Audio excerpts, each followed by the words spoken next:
일본은행은 지난 1월 22일, 23일에 금융정책 결정회의에서 대규모 금융완화 정책을 유지하기로 결정했으나 그 직후의 기자회견에서 우에다 총재는 2%의 물가 목표에 관해서 조금씩 확실성이 높아지고 있다는 판단을 공식적으로 나타냈다. 일본의 소비자 물가지수는 캘린더 이어 기준으로 2022년 2.3%, 2023년 3.1%로 상승했으며 2024년에 일본은행 전망치도 2.4%이기 때문에 3년 연속으로 2% 물가 목표가 달성되는 셈이다. 일본은행은 2022년 12월에 장기국채 금리 유도 상한선을 0.25%에서 0.5%로 인상한 후 2023년 7월에 다시 1%로 인상하는 등 그동안 완만한 금리 인상 정책을 실시해왔다. 다만 이러한 일본은행의 금리 인상 정책은 미국 등과 비교해서 대단히 미미한 것이며 미일 금리차 확대로 엔저를 유발하는 요인으로도 작용했다. 일본의 경우 한국과 달리 환율의 안정이라는 정책 목표를 상대적으로 중시하지 않았다. 국제금융론에서는 환율의 안정, 금융정책의 자유도, 자유로운 해외금융거래의 세 가지 중 두 가지만 성립이 가능하다고 강조되고 있는데 일본은행은 이 중 금융정책의 자유도와 자유로운 해외금융거래를 보다 중시해왔던 것이다. 일본 경제는 이미 디플레이션의 악순환에서는 멀어졌다는 일본은행 총재의 판단대로 물가 상승기에 접어들었으나 일본은행은 그 수준을 2%로 정착시키겠다는 것이다. 금년도의 춘투 임금 인상률이 일본으로서는 크게 상승한 작년에 비해서도 높아질 것이라는 의견이 나왔다.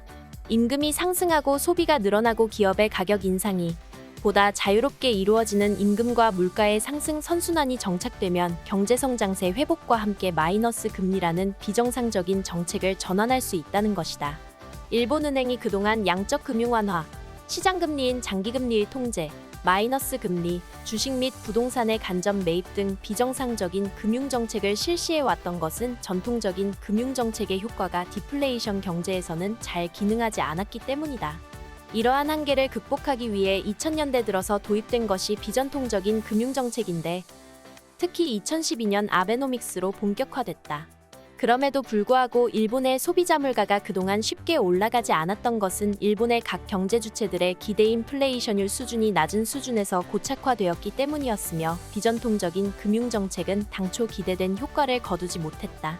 마이너스 금리 정책은 은행이 대출하지 못하는 여유 자금을 중앙은행에 예치하는 일부 자금의 벌금처럼 마이너스 금리를 적용하는 것인데 은행 경영에는 마이너스 요인으로 작용해 현재 지방은행 등의 경영에 부담이 되고 있다.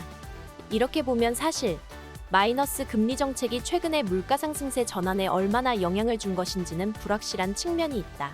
아마 엔저를 촉진하고 이것이 기업 투자를 촉진하는 효과는 적었지만 수입 물가를 상승시켜서 민생을 악화시키면서 기대 인플레이션율을 자극한 경로는 있었을 것으로 보인다.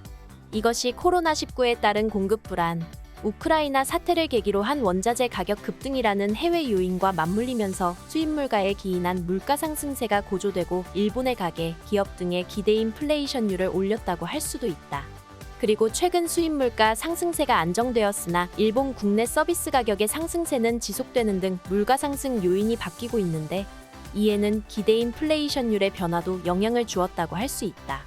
이러한 상황에서는 마이너스 금리 정책은 금융기관의 신용 창조에 부정적 효과가 보다 우려되며 초엔저의 생활 고통이 큰 마이너스 금리 정책은 수정할 시기가 다가온 것으로 보인다. 일본의 각 연구기관들은 일본은행이 금년 중에 마이너스 금리 정책을 철회할 것이라는 예상을 잇따라 제시하고 있는 가운데 그 파장은 어떻게 될 것인지도 초점이 될 것으로 보인다. 사실 일본은행이 마이너스 금리 정책을 철회해도 콜 금리 등의 단기 금리가 전반적으로 0%대에 그치도록 유도할 것으로 보인다.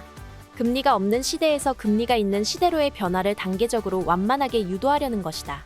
마이너스 금리 철회가 경영상 어려움도 있는 지방은행의 경영을 개선하는 효과는 어느 정도 있을 것으로 보인다.